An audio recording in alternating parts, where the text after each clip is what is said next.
Finally guys আমি ready হয়ে গেছি। আর হ্যাঁ, আজ হলো আমার রিসেপশনের ডে। কিছু কিছু মানে ইয়ে আছে, তোমার ভাত কাপড়ের কিছু কিছু ক্লিপ আছে, ওগুলো শেয়ার করবো। সকাল থেকে তো খুব ব্যস্ত ছিলাম এসব নিয়ে। 11টার সময় ঘুম থেকে উঠেছি, এত টায়ার্ড হয়ে গেছি। তো লেহেঙ্গাটাও পুরোটা তোমাদের সাথে শেয়ার করে দেবো ডিটেলসে। তো এখন রেডি হয়ে গেছি। আর যে বিয়েতে রেডি করেছিল সেই এখন রেডি করেছিল সায়ন্ত ঢালি। আমি 4-5 বছর আগের থেকেই ভেবে রেখে দিয়েছিলাম যে মেকআপ আর্টিস্ট আমার এই হবে, তারপরে ফটোগ্রাফার আমার এই হবে। তো হ্যাঁ, এটা দুবার ভাবনা ছিল। আর মেকআপ আর্টিস্ট আর শাড়ি আউটফিট নিয়ে এটা আমার ভাবনা ছিল। তো রেডি হয়ে গেছি। ফাইনালি লুকটা কেমন লাগলো জানিও। এখন গয়না আনতে গেছে, গয়না আনলে পরলে তারপরে যাবে লুকটা পুরো কমপ্লিট হবে। তো কিছু কিছু ক্লিপ তোমাদের সাথে শেয়ার তো করবোই, দেখবে। অতটাও ডিটেলসে ব্লগ করতে পারিনি, সবার থেকে জোগাড় করছি ক্লিপগুলো যাতে তোমাদের সাথে সব কিছু শেয়ার করতে পারি। তো এই হলো আজকের দিনটা। আর খুব ভালোভাবে ব্লগ একমাত্র বিয়েগুলো শেষ হলেই করতে পারবো। তো ব্যাস এইটুকু, তারপরে কমপ্লিট লুক তোমাদের সাথে শেয়ার করছি। সো গাইজ ফাইনালি এটা হলো আমার রিসেপশনের আউটফিট। আর টুবাইয়ের রিসেপশনের আউটফিটটা অ্যাড করতে ভুলে গেছিলাম, বাট অনেক কষ্টে মানে মিলিয়ে ঝুলে কালার পেয়েছিলাম। আর এটা ছিল গেটটা। তো গেট দিয়ে সোজা চলে গেলে সাইডে একটা ফাউন্টেন, দেন সোজাসুজি যেই প্যাসেজটা ছিল সেটার ডেকোরেশনটা পুরো লাইট দিয়ে এরকম খুব সুন্দরভাবে করা হয়েছিল। আর এই ডেকোরেশনটা আগের বছরই আমরা চুজ করে রেখে দিয়েছিলাম যেরকম করবে, বিকজ এই ডেকোরেশনটা সত্যি খুব পছন্দ হয়েছিল আমাদের।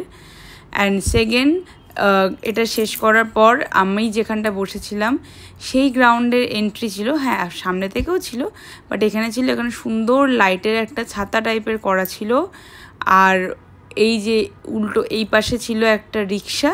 এই রিক্সাটা আমার বিয়েতেও ছিল, যেহেতু একই ডেকোরেশনের লোক, মানে ফ্যামিলি মেম্বার একই ছিল, তো রিক্সাটাই ওখানে বসিয়ে দিয়েছিল। দেন এখানে ছিল আমার বসার যে স্টেজটা ছিল, খুব সুন্দর করেছিল। আর সাইডে সেলফি কর্নার ছিল। এখানে আমার জুয়েলারি পরার পর, কারণ তোমাদের সাথে যখন ফার্স্টে কথা বলছিলাম তো তখন আমি জুয়েলারি কিছু পরিনি, জাস্ট মেকআপ হয়েছিল। তো জুয়েলারি পরার পর এটা হলো আমার পুরো লুক। আমি না সিরিয়াসলি ভেবেছিলাম যে লেহেঙ্গাটার সাথে হোয়াইট টাইপের কোনো জুয়েলারি পরলে ভালো লাগবে না, বাট সিরিয়াসলি আমি বুঝতে পারিনি যে আমার গোল্ড জুয়েলারিটা এত সুন্দর যাবে। তার সাথে আমি ওপরের ওই চোকারটাও ওটা মানে মিক্স করে দিয়েছিলাম। আর সিরিয়াসলি বলছি গোল্ড জুয়েলারিটা এত ভালো গেছে যে টুবাই আমাকে পরে বলছে, তুই তো বলছিস ডায়মন্ড ছাড়া ভালো লাগবে না বা হোয়াইট স্টোন ছাড়া ভালো লাগবে না, বাট সিরিয়াসলি জুয়েলারিটা খুব ভালো গেছে। তো ফাইনালি আমার ফুল লুকটা হলো এটা। এখানে অ্যাকচুয়ালি আমার ভিডিও নেওয়া হচ্ছিল, ওটাও সেম। তো ভিডিও ক্লিপগুলোই জাস্ট অ্যাড করা।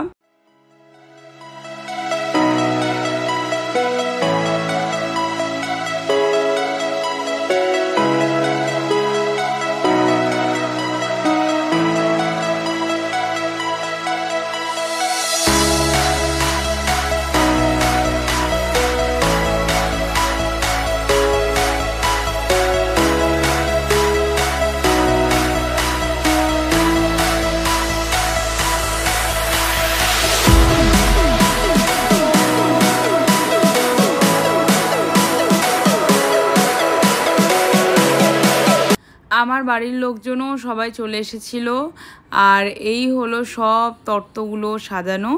আর যেহেতু আমার বাড়ি আর টুবার বাড়ির ডিস্টেন্স একদমই কম, সেহেতু সবাই অনেক তাড়াতাড়ি চলে এসেছিলো। আর আমি মানে রেডি হয়ে স্টেজে বসার 30-40 মিনিটের মধ্যেই চলে এসেছিলো।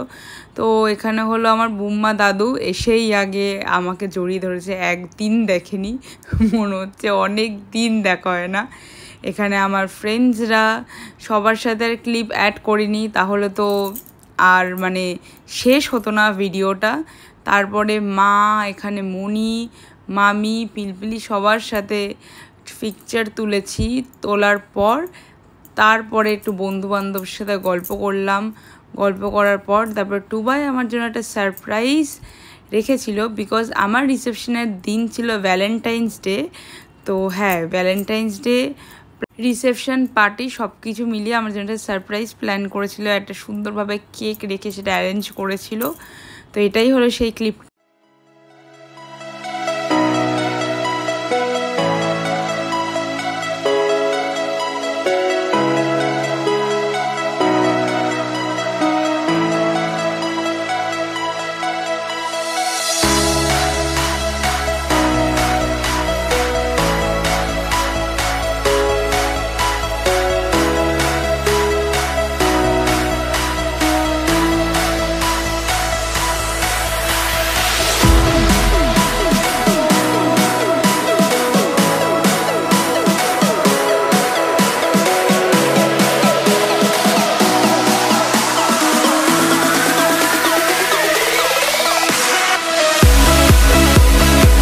এখানে কেক কেটে খাওয়ানোর পর দুজনকে, তারপরে আঙ্কেল আন্টি মা বাবা সবাইকে ডেকেছিলাম, তাদেরকে কেক খাইয়েছি। কেক খাইয়ে সবার সাথে একটা গ্রুপ পিকচার তোলার জন্য, কারণ এরপরে কোথায় কে চলে যাবে, পরে তারপরে যদি খুঁজে না পাই একজনকে পাবো তো আর একজনকে পাবো না, তো তার জন্য এখানে একটা গ্রুপ পিকচার তুলে নিয়েছি। তারপরে ঝুমু এদিক ওদিক ছিল, মানে ওইখানেই ছিল। তারপরে ঝুমুকে ডেকে ঝুমুকেও কেক খাইয়ে ঝুমুর সাথে মা বাবা আঙ্কেল আন্টি আমি টুবাই সবাই মিলে একটা পিকচার রেখেছে। আর দেখেছো ওরা ব্যাকগ্রাউন্ডে, মানে ব্যাকগ্রাউন্ডের জন্য আমাদের যদি পিকচারটা ভালো আসে, তো পিছনে সব টুবাইয়ের ফ্রেন্ডরা দাঁড়িয়েছিল। তো এখানে ঝুমুকে কেক খাওয়ানোর পর অ্যান্ড ফাইনালি রিসেপশন পার্টিতে বা যে কোনো পার্টিতে সবথেকে ইম্পর্টেন্ট জিনিস হয় নাচানাচি, স্পেশালি আমাদের সবার। তো এখানে ডিজে চলে এসেছিলো আর ব্যাস। তারপরে ডিজের পর আর তো কে কাকে দেখে, এখানে বুম্মা মা বাবা সবাই এত এনজয় করেছে। টুবাই মানে আঙ্কেল আন্টি টুবাইদের বাড়ির লোক আমার বাড়ির লোক সবাই নাচানাচি করেছে। আর সত্যি সবার খুশি, নাচানাচি করেই খুশিটা দেখে সত্যি আমাদের এত খুশি যে এখানে দেখো বুম্মা নাচছে, বুম্মা আমার সাথে নেচেছে, আমার বন্ধুবান্ধবদের সাথে নেচেছে, মানে সত্যি আমার ফ্রেন্ডসরা সবাই মিলে প্রচণ্ড এনজয় করেছি। এখানে বুম্মা শুধু আমার সাথে ছাড়াও দেখো এখানে সায়ানের সাথে নাচছে, এখানে ঝুমু টুকটুকি সবাই নাচছে। তারপরে আমি তো গ্রাউন্ডেই ছিলাম, আমার বেশিক্ষণ স্টেজে থাকতেও হয়নি।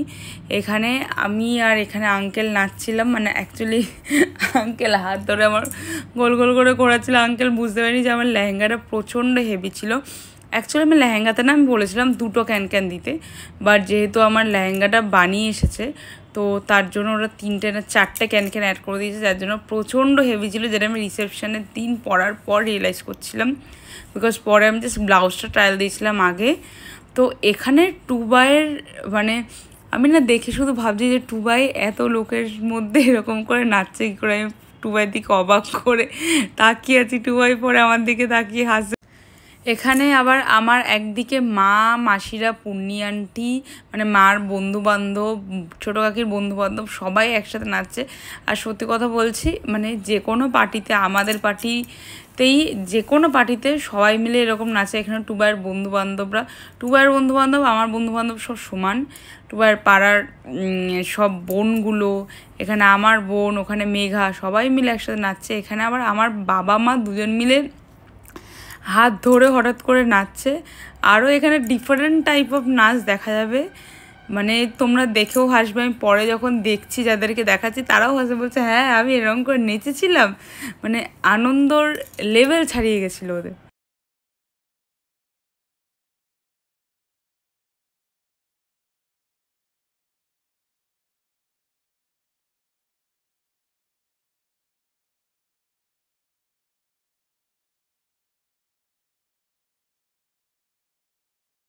এখানে মা একটু ইমোশনাল হয়ে গেছিলো, তাই টুবাই একটু মাকে জড়িয়ে ধরে একটু মাকে কাম করার চেষ্টা করছিল, নাহলে মা একটু প্রচণ্ড ইমোশনাল। মার বিয়ের আগের সপ্তাহ থেকে কান্নাকাটি করে যাচ্ছে, আর এখন সিরিয়াসলি মানে মা খুশি প্রচণ্ড, বিকজ আমি মার কাছে মোটামুটি যতটা টাইম সম্ভব প্রতিদিনই টাইম দিই মাকে।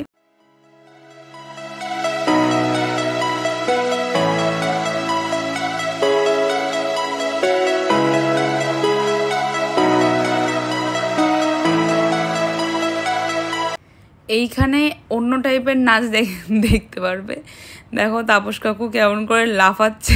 এখানে হঠাৎ করে কী হয়েছিল জানি না, বাট হ্যাঁ এটা মনে হয় শেষ টাইমটা ছিল যখন মিউজিক অলরেডি স্টপ করে দিয়েছিল।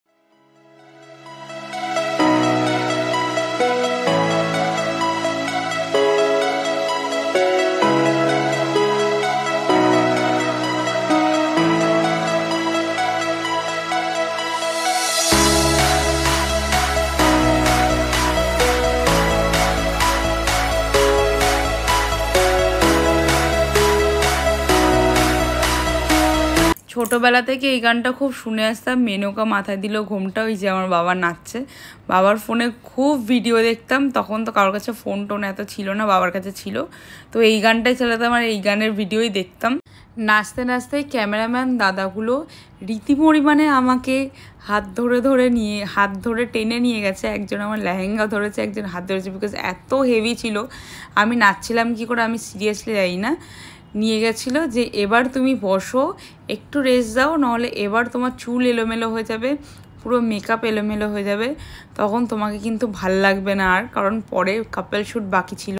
তার জন্য সবাই নাচানাচি করছিল, আমি ঘরের মধ্যে একটু রেস্ট নিচ্ছিলাম। রেস্ট নিয়ে স্টার্ট হচ্ছিলো আমাদের কাপল শ্যুট। তো এইভাবে আমাদের রিসেপশন পার্টিটা এখানেই শেষ হলো। ভ্লগটা কেমন লাগলো অবশ্যই কমেন্ট সেকশনে জানিও। ভালো লেগে থাকলে প্লিজ একটা লাইক করে দিও, শেয়ার করে দিও, and also subscribe to my channel. দেখা হবে নেক্সট একটা ভ্লগে।